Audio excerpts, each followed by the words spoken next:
Kokrajhar IT পাৰ্কৰ সমীপত জুবিন গাৰ্গৰ জন্মদিন উপলক্ষে ৰক্তদান। জুবিন গাৰ্গ উদ্যানৰ আধাৰশিলা স্থাপন আৰু গছপুলি ৰোপণৰ পিছতেই হাগ্ৰামা মহিলাৰ মন্তব্য। ৩০ বিঘা মাটিত ২৫-৩০ কোটি ব্যয় সাপেক্ষে নিৰ্মাণ হ'ব জুবিন গাৰ্গ উদ্যান। আমাৰ জুবিন গাৰ্গ ডাঙৰীয়াৰ 53 জন্মদিন উপলক্ষে আমি আজি ইয়াত শ্ৰদ্ধাঞ্জলি যেটো কাৰ্যসূচী এইটো আমি ইতিমধ্যে শেষ কৰিলোঁ। ইয়াৰ পিছত আমি চিফ মিনিষ্টাৰ ডাঙৰীয়াৰ নেতৃত্বত গোটেই অসমৰ যিটো ৰক্তদান যিটো প্ৰগ্ৰাম এইটো আমি অলৰেডি কৰিলোঁ।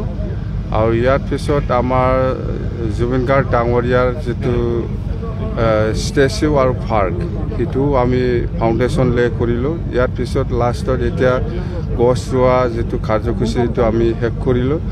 মুঠতে আমাৰ আকৌ আমাৰ 2টা বজাৰ পৰা আৰু আমাৰ প্ৰগ্ৰাম আছে।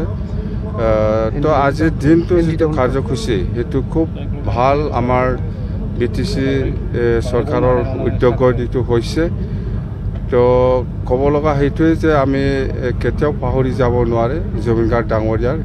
সেইকাৰণে আমি BTC বাকী ৰাইজে বিচৰা নিচিনা জুবিন গাৰ্গ ডাঙৰীয়াৰ যিটো প্ৰতিমূৰ্তি বা যিটো পাৰ্ক সেইটো আমি আজি উদ্বোধন কৰিলোঁ। মুঠতে এই পাৰ্কৰ নামত আমাৰ কমেও 20-25 কোটি বা 30 কোটি এনেকুৱা আমাৰ এছপেক্ট আছে।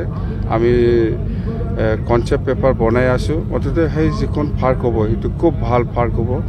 ইয়াৰ বাদে আপোনালোকে অকল জুবিন গাৰ্গ ডাঙৰীয়াৰ নহয়, ডক্টৰ ভূপেন হাজৰিকা ডাঙৰীয়াৰ নামতে আমি ভাল এটা ষ্টেচু আৰু পাৰ্ক আমি বনাম। আৰু ইয়াৰ লগতে আপোনালোকে শুনিছে গোসাঁইয়ে মাটি বিচাৰি ওলাইছে, ইয়াতো আমাৰ ডাঙৰ এটা প্ৰজেক্ট হ'ব। ইয়াৰ বাদে আমি আজি ঘোষণা কৰিব বিচাৰিছোঁ যে জুবিন গাৰ্গ ডাঙৰীয়াই বিজনী আৰু তামোলপুৰত স্কুলৰ সময়ত পঢ়িছিল বুলি আমি শুনিছোঁ মানে কনফাৰ্ম। তো এইখন স্কুল বা হাইস্কুলত যিখিনি প্ৰয়োজনীয় ইনফ্ৰাষ্ট্ৰাকচাৰ বা খোৱা পানী বা যিকোনো সেইখন স্কুলত আমি BTC চৰকাৰৰ পৰা বনাই দিম বুলি আমি আজি ঘোষণা কৰিছোঁ। বিজনী আৰু তামোলপুৰত জুবিন গাৰ্গ ডাঙৰীয়াই শিক্ষাটো লৈছে বুলি আমি কনফাৰ্মেশ্যন পাইছোঁ। মুঠতে এই স্কুলত মুঠতে কোনো অভাৱ হ'ব নালাগে। খোৱা পানীৰ হওক বা বাউণ্ডাৰী ৱাল হওক বা স্কুল বিল্ডিং হওক বা বাথৰুম লেট্ৰিনৰ হওক সেইবিলাক গোটেই পৰিৱেশটো ভাল আমি বনাই দিম। মুঠতে বিজনী আৰু তামোলপুৰত যিখন স্কুলত জুবিন গাৰ্গ ডাঙৰীয়াই পঢ়ি পেলাই গৈছিল কথা সেইটোৱে। জুবিন গাৰ্গ ডাঙৰীয়া খুব ভাল বন্ধু আছিলে মোৰ লগত এটা সময়ত। হয়, মই যেতিয়া নেকি পাৱাৰত নাই তেতিয়া মই অলপ মানে ডিষ্টেঞ্চ হৈছে, তথাপিও আমাৰ যিটো ঘৰুৱা যিটো ফ্ৰেণ্ড সেইটো আছে, এতিয়াও থাকিব, ভৱিষ্যতেও থাকিব। ছাৰ ইয়াতে যিটো কিমান বিঘা মাটিত কৰিব, কি ধৰণৰ কেনেকৈ কৰিব অলপ সেইটো আমি ইয়াত গোটেই ফেচিলিটি থাকিব। এটা পাৰ্কৰ সোমোৱাৰ পিছত আৰু আপুনি বাহিৰত ওলাই যাব নালাগে। ইয়াত থাকিব চিলড্ৰেন পাৰ্ক বা চুইমিং বা জিম বা এনেকুৱা মুঠতে খেলা ধূলাৰ পৰা আৰম্ভ কৰি সৰু সুৰা গেমছ ইয়াত সোমাই ৰাখিম আমি।